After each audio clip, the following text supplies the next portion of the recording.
So welcome, shocked people, I think. First of all, please, if you see something nice today, please share it. You're welcome to take pictures here. The rack is just outside, as mentioned. Please take selfies or whatever, tweet about it. And so, yeah, this is me, Menno Kortekaas. My email address, menno@circleb.eu, if you have any questions after this. And I'm going to show you a few cases of OCP implementations, as was mentioned by Milo already. And yeah, what CircleB does is we try to promote the 21-inch OCP standard in Europe. That's the one designed by Facebook. Because we think that is the most innovative thing. We provide OCP-based solutions. We provide data center with partners, and with the rack and power, the server, storage, network, and services are the building blocks that we use. So yeah, why OCP? Because we think it's the next step in the evolution of the data center. If we look at traditional hardware design, what we've already seen is, for example, this is where the BIOS battery is, and it's actually behind the network card here. So traditional design is it's not easy to do maintenance on traditional servers. We do see something that we recognize here is the logo of where we are today, Delta. But actually we see it's also some of the fans are missing. So I don't know why, but it's like not really properly cooling the network card here. So these are some pictures. I just took them a few weeks ago. I was visiting a data center and I saw this, and yeah, I was reminded of John's presentation. So I took some photos here. Also the connectors, well, they're not even being used. It's keyboard, a USB, serial, a monitor, some USB here as well. Nobody's using it. Even one power supply is not connected, probably broken. And well, everybody ready? This is what the whole rack looks like. Yeah, and this is in Equinix AM1, so you can check this one. It's very close by. It's, well, yeah, no words. So yeah, the hyperscalers, the big companies, they know that this doesn't work. This doesn't work at scale. But they know how to hack things. So bunch of Facebook guys decided to go to ASUS in Taiwan, basically to start learning how to build your own hardware. And yeah, these guys have this mindset to always be open. This is a sticker at the Facebook office. So as John mentioned, they open sourced their designs. They started the OCP Foundation in 2011. Founding members Facebook, Microsoft, and Rackspace. And maybe this also answers your question. You can get involved. So there are different project groups. I think this is the network one. And you can get involved here. There's mailing lists. You can subscribe to it. There's a wiki page. But they also have these monthly or like scheduled calls that you can get on. So you can really, maybe not influence, but learn or adopt something and change it for yourself, and then upload that design again. So that information is all here. So the OCP design here that we promote is a rack scale design, because you start with a rack, the 21-inch rack. And after that, everything is very modular. So the rack is the first module. The power shelf is the second module that we see.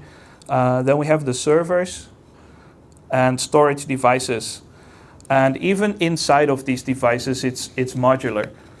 So inside here we have, for example, this board. This is a SAS board that can be replaced individually, can be upgraded maybe from 6G SAS to 12G SAS.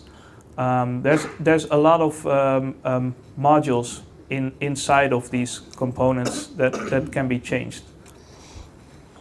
You can see it outside. It's serviceable from the front, as already explained. Just need to be on this side. More convenient than the hot ale. And it's toolless. And notice the fan over here was already mentioned by John. There's a lot of innovation. So this is the lab. You see, this is the new wedge switch, some servers. This is a power shelf, storage. This is I think this is the Facebook backpack, and what we call a cubby to put servers in. Yeah, and obviously a whole rack that they're doing some. I think this is some machining or testing. I don't know. And there's also green materials. I haven't seen this anywhere else yet. They use natural fibers combined with sort of plastic, and they use it for these plastic components. We have some of these in our rack, for example. We have this on the Honey Badger. It's quite innovative. I haven't seen it from any other vendors. So the web scalers, they think big. Was mentioned by John. They have these very few type of racks. They do have variations in these because of like multiple generations, but this is basically the sort of racks that they have: a web, database, Hadoop, haystack, feed, and storage. So different rack configurations. And in closer look, so what is the Type 4 rack? Some storage, storage mixed with compute, and yeah, a single switch on top. Type 3 rack. I think this is using more power because the compute with the flash, they left out the middle part. So it's probably using more power than the PowerShelf can handle here. And as mentioned, they write a lot of their own software. Most of it is on GitHub. Also, the HHVM it's on GitHub as well. But they also work on integrating with other like well-known software. So at the OCP Summit, it was announced. I'm not doing anything. It was announced that also NetApp and there's other storage software as well that works on the NUX storage and with the Leopard servers. So it's something that we have here outside as well. These components. So they're trying to promote adoption also with well-known software. This was also at the OCP Summit. Yahoo Japan, they presented their how they implemented OCP. So they're running in Japan OpenStack on this WeWing gear, and in the US Hadoop, OpenStack, and Kubernetes. They did some testing. You can see it in the video. This is a capture of what they showed at the OCP Summit. They tested the serviceability, and this is the time that they recorded to replace these different components.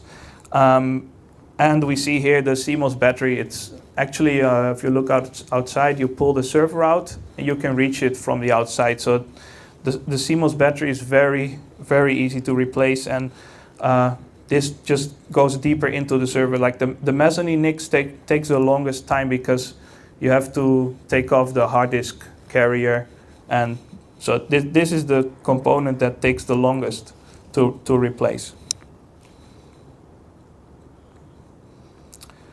Then when we look a little bit smaller at edge and regional data centers, so going from hyperscale to sub-hyperscale, this is kind of the sub-hyperscale is the market that we target as Circle B.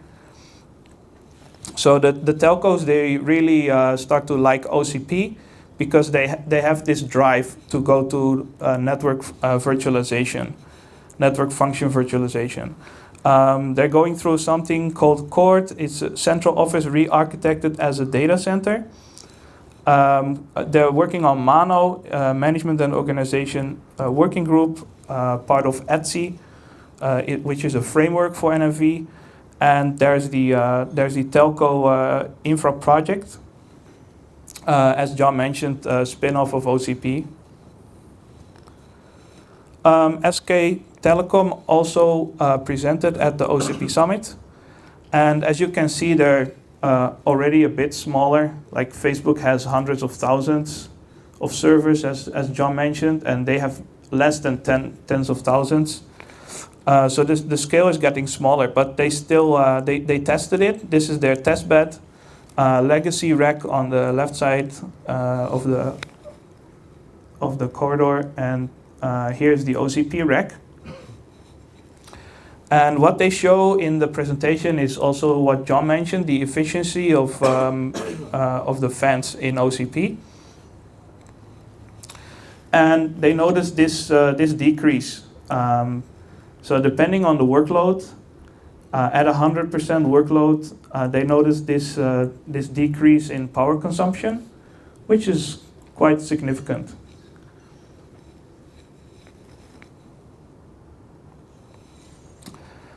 When we get to clouds, which is probably more common for us, they tend to use automated provisioning and on standard hardware, such as OpenStack. This is kind of what you need, and this is the building blocks, the compute, networking, and storage that we provide. And you can run your application on top of like some kind of layer in between that provides this automated provisioning.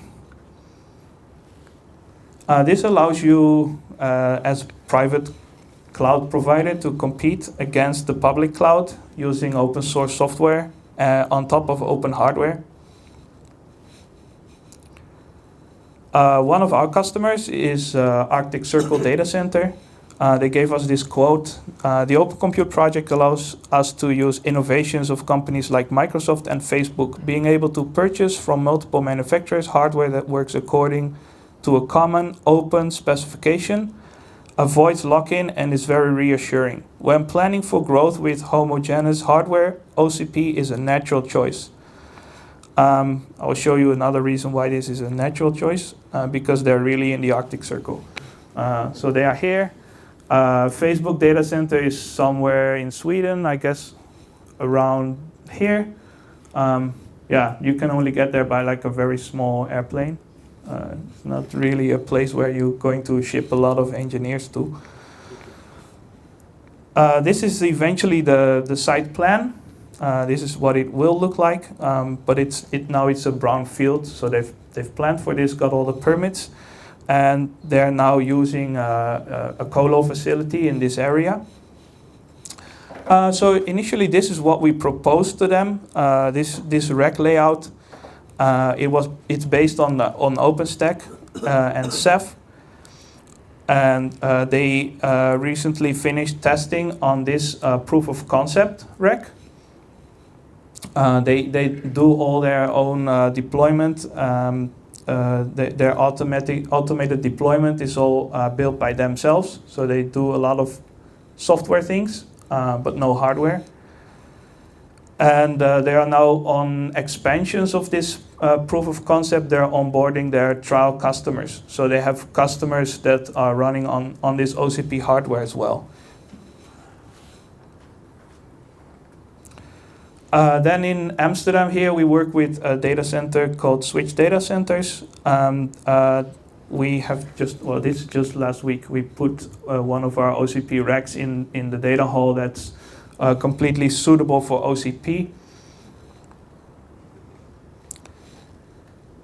Circle B is here to help, so you're not alone. This is the Circle B team. Obviously, me and Niels is over there, and Megan over there.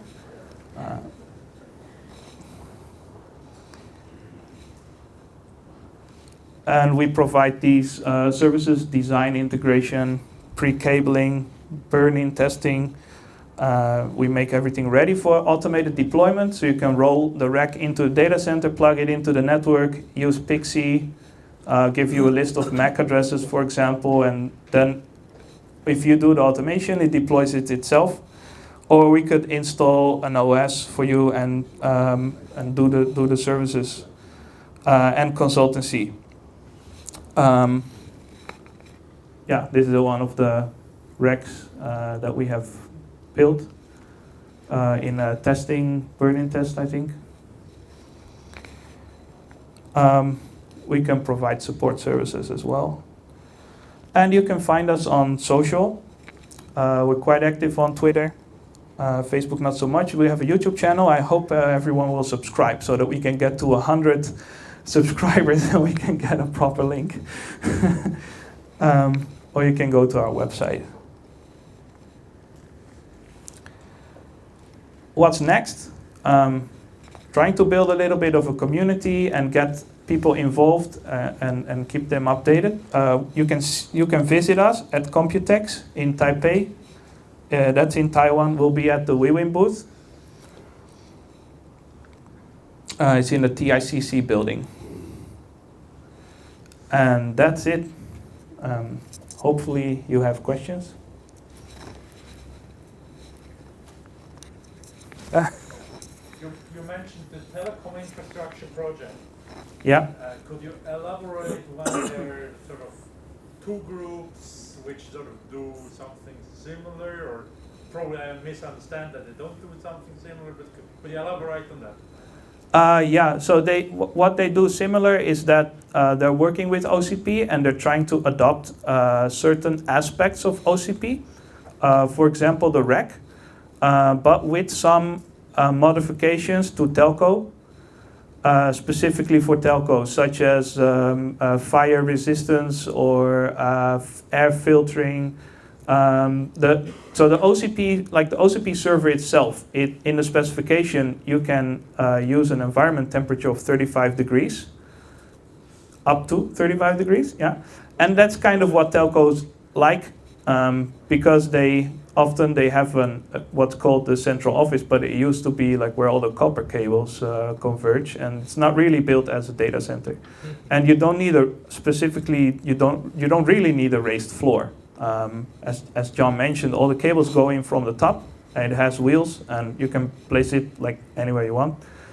And some aspects are really liked by telcos, which they cannot find in traditional gear, but they need to move to this network function virtualization. So they need servers, and that's why they are adopting OCP standards, like the OCP motherboard, the OCP rack, and making extra additions, modifications, like even more seismic, like what I just mentioned.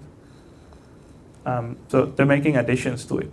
And that's what they're doing in the working group. They're also working on other stuff that's maybe not really needed by the hyperscalers, such as their own CWDM equipment. And yeah, some of the fiber stuff that in a data center we don't really need, but the telcos need it. You largely talked about the telco project within OCP. Yeah, it's a sort of a spin-off from OCP. Yeah, it's a separate group of telcos that work on like their telco-specific stuff.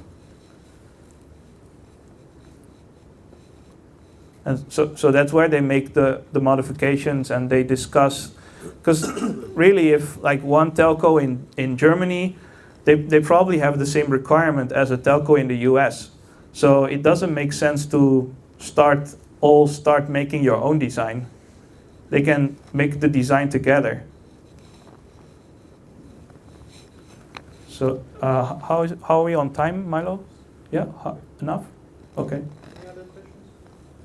Yeah, I have one. Yeah. But, don't want to. you mentioned the SK Telecom example, Yeah. which is sort of like smaller. What would you say is sort of the smallest data center you would still sort of, or where's the break even from traditional to OCP, starting from what size on? Well, everyone can adopt OCP, and you can start benefiting directly from the power saving. It just won't be as much as when when you're working at a big scale. But for us, because we are in between the manufacturer and we're providing the whole solution, we don't have a minimum order quantity, but it's well, you cannot do like less than one rack because you need the rack with in the 21-inch standard. We also have 19-inch servers, but then you're going back to like 1U with the small fans, etc. So we think that's not really that big of a change. So we don't really promote that, but it's possible. We have the similar motherboard in 19-inch, but if you want to do 21-inch, you need to start with the rack. So one rack is the minimum, and then you probably want to have like not have 3 servers in it, but almost full. So that's how we can help you to start with OCP. What would be the maximum rack load for the telco? The weight? No, in kilowatts. Kilowatt depends on the power shelf. So the power shelf that you see here is 12.5 kilowatt, but we can do 2 zones or higher density power shelf. So 2 zones you have 25 kilowatt or higher density power shelf. Yeah, something like that, like 30 kilowatt maximum probably. For open rack, we are pushing up to 33 at the moment, and now we are expecting to have a higher power range. Yeah, yeah. I don't know if there's anyone here for telco who can explain it better than me, or Milo. You want to add something? We could discuss. Okay, yeah, we can discuss it later. Yeah. So any other questions for Menno? Okay. So, well, yeah. How much time do we have? Yeah, we are perfectly on time. So if you don't have any questions, or you want. Well, I was thinking to ask, like, after seeing this, what's the feeling? The shock from John? Does it help? I don't know. Or still? Maybe you have a question? Oh, sorry. Yeah. Actually, it was no shock, but you actually underwrite my feeling. But basically, let's say, so it was not a shock, first of all, because I think you believe there's a lot of ignorance in Europe about OCP, which is not really the case. But on the other hand, what underwrites your story is that you would have a one-rack OCP. So you will have a small enterprise with its own OCP connecting to whatever he wants to connect to. Mm-hmm. So where the discussion was about enterprise, that's history. What I mentioned already earlier, that will not be the case. I'm looking at hybrid cloud as well for enterprises. Basically what you're saying underwrites this as well. Yeah. Yeah. So we could start. We're planning to build out the OCP racks in the data center that I showed. So that's also where we would like to provide from like a single rack in a colo facility as a starting point. So that's kind of what we want to make it kind of as low level as makes sense. I think there was another question. Or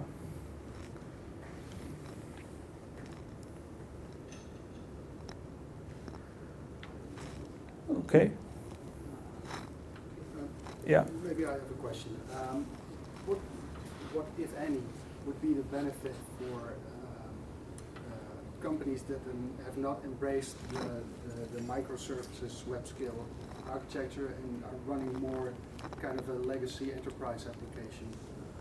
Yeah. So if you didn't adopt the microservices, well, the gear, it comes as a like a bare metal or just a regular server.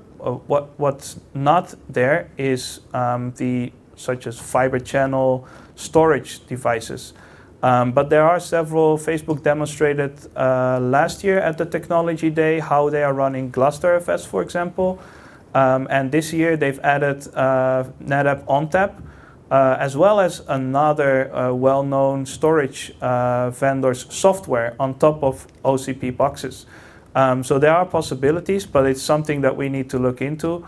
Also, VMware, for example, is supported by WiWin.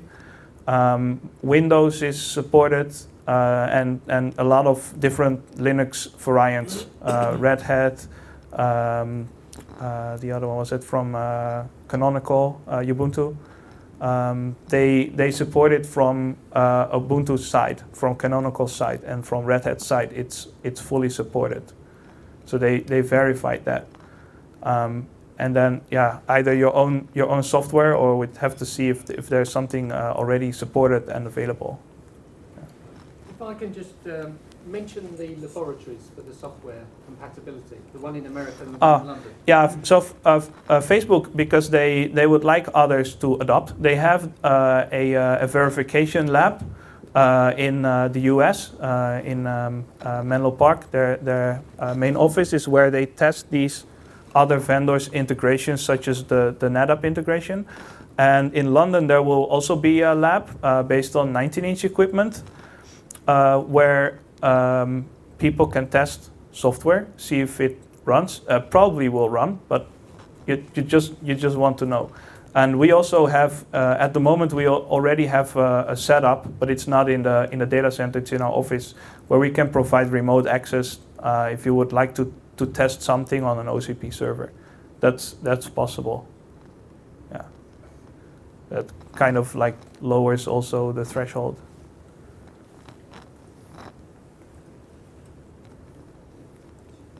Okay. Any other? Yeah, any other questions?